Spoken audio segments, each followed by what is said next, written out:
Hey guys, this is part 2. If you haven't checked out part 1, go check that out first. Are they just gonna be climbing this entire episode? Like, we don't see them reach the top at all? Crack! Come on, John, just keep looking up. Let that be your driving... Uh-oh. Oh, no. Oh, jeez, they're done. Okay, that's...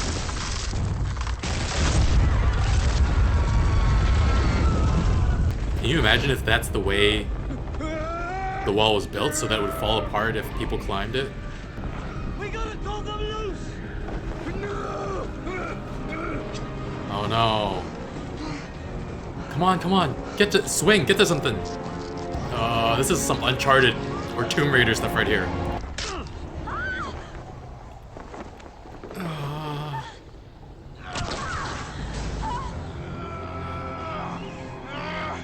Dude, don't slip now, thank you. I've dreamed of a large wedding since I was quite young.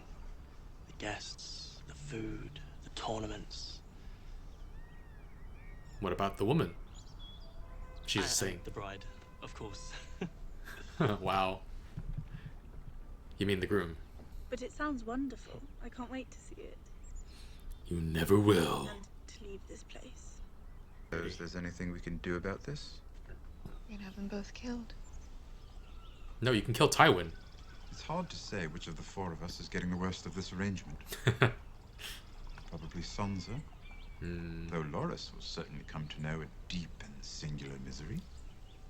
Father doesn't discriminate. There are two people in King's Landing who can give an order to a King's Guard. Did you, or did you not, order Sir Mandan to kill me during the Battle of the Blackwater? But the King orders a King's Guard to murder the Hand of the King in full view of his own army, the poisoned idiot. 7 kingdoms united in fear of Tywin Lannister. Kill Tywin. Tyrells. Who's going to tell her? Sansa? Do you think people will like it? Why do you need to speak to her alone? Shay? Please excuse her, Lord Tyrion. She's not from here. But Oh, I she- trust her, She doesn't even know. though she tells me not to.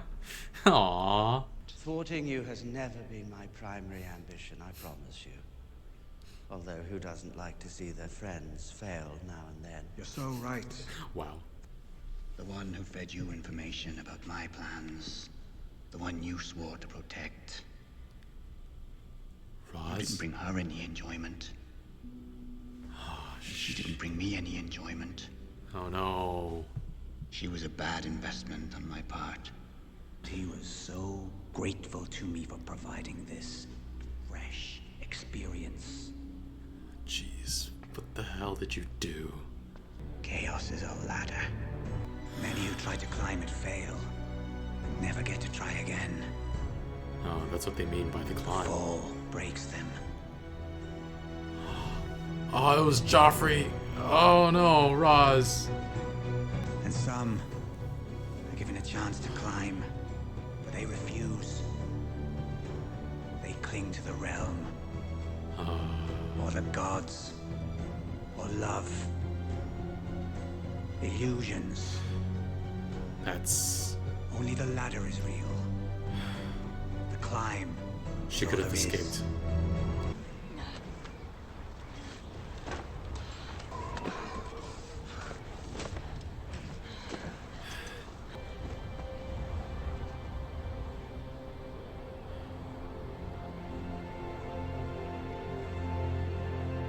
Now piss off the wall! Oh, she's tearing up. They climbed up some other part of the wall that no one was guarding. There's the other side.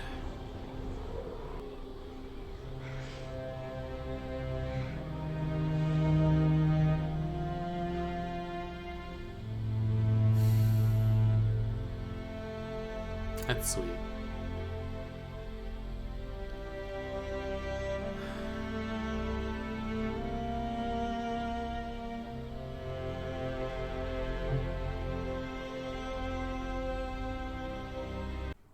So again, we have another two-parter. It does make things easier to edit. A lot of the times I get the footage to like 12 minutes and I'm like, dang it, I don't want to undo all the work I just did, but I also don't want to shave off another 2 minutes.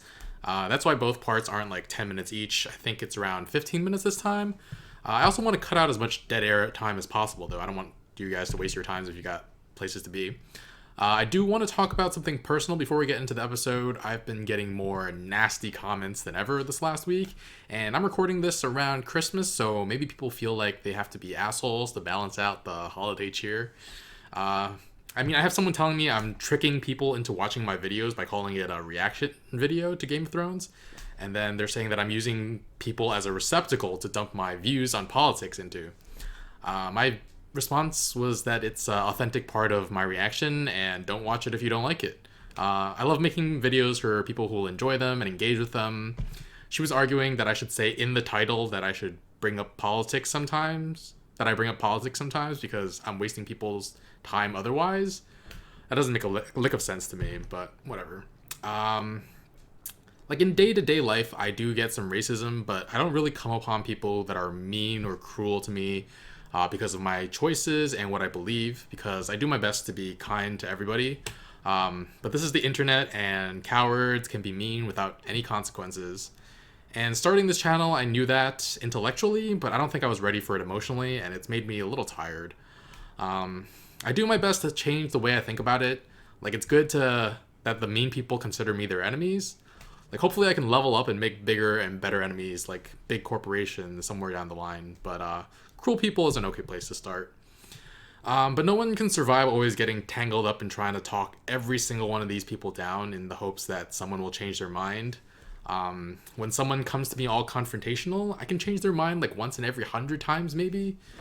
Before my previous channel got shut down, I talked someone into reconsidering their homophobia, and it felt really good, but it took so long, and honestly, left me feeling exhausted. And I can't spend forever on trying to make one person more compassionate when they come so aggressively at me in the first place and are likely to be closed off to anything I say.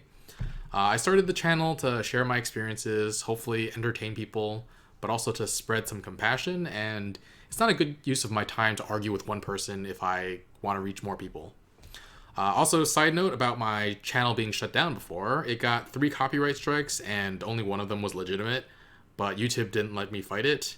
But when I reported a guy for sending me death threats over and over and over again, they didn't do anything. Good job, YouTube. But of course, YouTube isn't all bad. 99.9% of your comments are very informative and supportive, and I love reading them, so I don't plan to ever stop reading comments. But if I need to get away from them once in a while, maybe it'll take some time for me to read them, because I do need to get away from the shitty comments. Yeah, from this point forward, if anyone is an asshole to me or anyone else on this channel, I'm deleting their comment. If they continue doing it, I'm hiding their comments on the channel altogether. Simple as that. I won't delete comments that just simply disagree with me though, but I might not respond to those either, because it's too short-sighted to just argue with one person for hours. By the time you're watching this video, I've already been doing this for a while, but there you have it. Once again though, I really appreciate everyone else who has been kind to me on this channel. Thank you guys so much. Alright guys, thanks for listening. On to the episode! Sam and Gilly are getting along well. There's a little bit of chemistry there, and when Gilly asked him to sing for her, I was just like, please don't be so off-key that it turns her away or makes the baby cry. He did wind up showing her the Dragonglass Spear too. The writers are that's just the writers' way of like reminding us that they're a thing, I think. So I'm curious if they have any special properties and like. I really like Sam and Gilly's relationship though. Asha and Mira, they do not get along well. It's a fun dynamic, and I'm curious how they'll interact going forward. Bran's pretty good at diffusing the situation though. You can tell he's been trained to deal with people. Jojen says he sees Jon Snow surrounded by his enemies. I guess the biggest takeaway for them is that it might not be safe for them at Castle Black. I really liked that scene with Arya practicing the archery. It was really well shot. And the arrow guy in the Brotherhood was teaching her too. Like, I knew her stance was off when her elbow wasn't up, but I've never heard the advice to never hold. I've actually never tried archery, But I'll try to take that advice into account the next time I play a video game with a bow in it. Just not stop like aiming like so meticulously. I love the way Arya was just like, never aim. I love the way she gets like indignant at like the little things. Of course, Melisandre had to show up and ruin things. So I thought when Melisandre was talking about others with Stannis' blood that she meant his daughter, but the Lord of Light actually wanted to find Gendry. I thought because Stannis' daughter is the one he shares the most DNA with, most likely. Technically, Stannis' father is Gendry's grandfather, though, so they probably share about 25% DNA. Don't quote me on that. I don't know how it works, really. But we did see Melisandre give birth to a shadow baby after having sex with Stannis. So maybe she has to have sex with Gendry, and that's why she can't use Shireen. I don't know. And we finally heard the response to Valar Morghulis, which is Vala Dohaeris? Dohaeris. Yeah, it was Valar Dohaeris. So I was wrong again about how it was pronounced in the first episode of the season. Pretty sure I said Valar Dohaeris, but it's actually Dohaeris. I'm wondering if there are more episode titles for me to get wrong coming up. I guess I should have realized the AE sound is the same as the end of the word antennae, though. Like, Dohai. Yeah. It just started raining. Hopefully it's not too annoying. I just watched the first third of History and Lore before this episode, though, and I learned that Thoros fought with on Robert's side, and now I found out that he was sent to convert Robert, so that's really interesting backstory. I'll have uploaded the next parts of it, of the History and Lore by this time, but I have to continue it. It just gives so much good, interesting information. So when Thoros revived Beric, I was just like, oh, dang, that means Melisandre is probably capable of that too. But she was surprised Thoros was able to bring Beric back 6 times. And it seemed like she was more surprised at the number of times than in actually being able to do it. So it seems like she can probably bring people back to life. But like Thoros is more powerful, has more power than her, like specifically with reviving. Or the Lord of Light has really big plans for Beric Dondarrion. I don't know. It's one or the other. Melisandre believes it has big plans for Gendry too. I hope it doesn't mean Melisandre's gonna just like drain his life force over and over and over to make shadow babies. But whatever she wants to do to him, I don't think it's gonna be pleasant. She also sees Arya shutting her eyes, like shutting eyes permanently. Blue, green, and brown. I haven't really been paying attention to eye color so much. I only know that Daenerys and Jorah have blue eyes because they've zoomed in like really close on their faces a few times. But I don't see her killing them. I'm pretty sure Joffrey and Cersei have blue eyes too. I think. I think it's too vague for me to start making guesses right now, but we'll see. I recognize one of the Frey boys from the season 3 finale of Sherlock. Anyway, they seemed okay coming to make an alliance, but I don't trust it. Like, no matter how much Walder Frey wanted Edmure Tully ever since he was 12, it doesn't measure up to having the King in the North, marry one of your daughters. Adding Harrenhal and a formal apology doesn't make up for that in my mind. But maybe it's Walder Frey's way of getting what he can, though, since he can't have Robb. Like, at least get something out of the arrangement. But I feel like I'm going to be suspicious of him until he dies or he gets revenge on Robb. Like, even if it doesn't happen until the last season on the show, I'll just be... He won't show up for, like, 4 seasons, and I'll be like, when is he going to show up and ruin everything for everybody?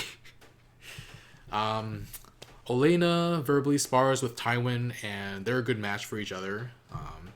But Tywin has the power to make Loras a Kingsguard. That's too much. If Tywin did do that, I'm pretty sure the Tyrells would join the North in rebellion.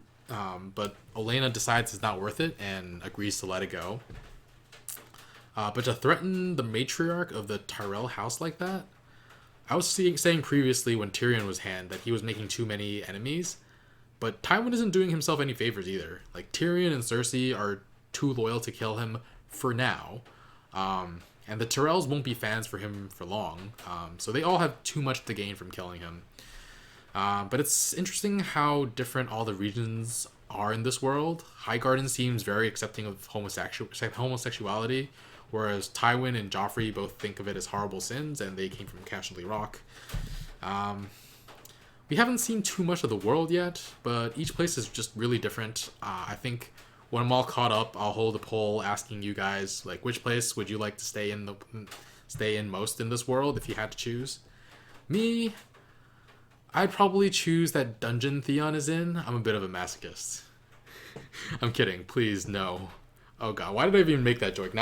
Why did I even make that joke? Now I'm imagining it and... oh god, it's horrible. Why did I do that? I guess right now, though, Highgarden sounds really nice just based solely on the fact that it's the only place I know for sure doesn't condemn homosexuality. Tyrion gets into it with Cersei about Sir Mandon trying to kill him. Like, Cersei doesn't like outright denying things when it will mean that her son takes the blame. Like, same with the baby killings. But it's quite obvious what her silence means, and... yeah, Joffrey's after Tyrion. Tyrion has to break the news to Sansa, though. He tries to get Shae out of the room so he doesn't have to break it to her at the same time. It's just such a bad situation. This is all your fault, Arya.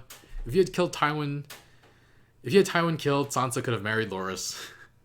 Actually, that's still not a great situation. A straight woman being married to a gay man without her even knowing. But it'd be better than this in King's Landing. We find out that Roose Bolton isn't as loyal to the Starks as he seems, because after getting back Jaime, Roose is planning on just sending him to Tywin. It's a bit hypocritical when he's taking Brienne off the mission for doing the same thing and calling it treason. And I'm convinced the man torturing Theon is Roose's bastard. I mean, Dagmar knocked him out supposedly to hand him over to the Boltons, right? Like the Bolton bannermen. And I can see much more reserved shades of sadism from Roose that I also see in that guy. Like, Roose enjoys playing with his food, it feels like. Telling Jaime and Brienne that it might be safer to just kill them both and bury them. And the way he toyed with Jaime regarding his sister last episode, it just makes me feel like he has... that might be where that guy is getting his sadism from, just a little bit. The scene with Theon, that was just really well written, because we already knew Theon was wrong when he guessed the guy was a Karstark, and we knew the guy was lying before Theon did, so we were just anticipating his retaliation the entire time. It was just like, oh man. And he's really sadistic. He also talks about wanting to hunt the remaining Stark boys, so that fits with the Boltons not being as loyal to the Starks as they seem. I could be completely off, though, and reading too much into these things. Maybe he just likes hunting children and torturing people because he enjoys it, and that's it, and he's just like completely unrelated. That feels like lazy writing, though. If Theon somehow gets it out of this, I feel like it's gonna cause him some like really serious trauma. Like, he won't feel really safe until he sees this guy is dead, and even then he might like suspect that it's like a trick to make him feel some relief before, like, surprise, still alive. Honestly, if and when this guy dies, they need to burn his body and then bury the ashes in like 20 different graves to make sure he doesn't come back somehow. That's how freaked out I am by him.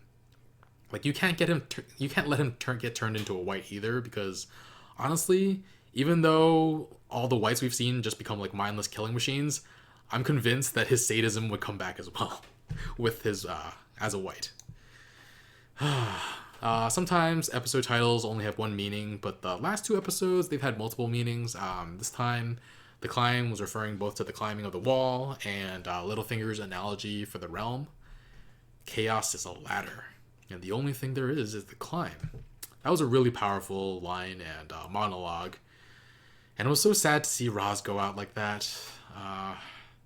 Varys says it was for the good of the realm, but does that mean he didn't actually intend on protecting her? It's sad to think about. Or maybe that's just something he said to Littlefinger to make it seem like he didn't get to... Littlefinger doesn't get to him. I'm actually curious about who is more sadistic, though, Joffrey or the guy torturing Theon. Like, if I had to get one of them to torture me, like, which one would it be? Actually, that feels like maybe two different questions. Like, I would choose Joffrey to torture me, but I think he might be as sadistic as the other guy. But he's not nearly as smart he's not smart enough to torture you with mind games. And he's not going to gaslight you and make you question whether anything is real. And he's got more things to get done as king, so he's not going to spend like a week or two with you in prison like Theon's torturer. So yeah, I was right about Ygritte knowing Jon was still loyal to the Night's Watch, and I didn't realize that she was. I didn't realize that she wasn't loyal to the Wildlings, though. I thought it'd be revealed at like a crucial moment that she knows about Jon, and she'd have to make a decision on the spot.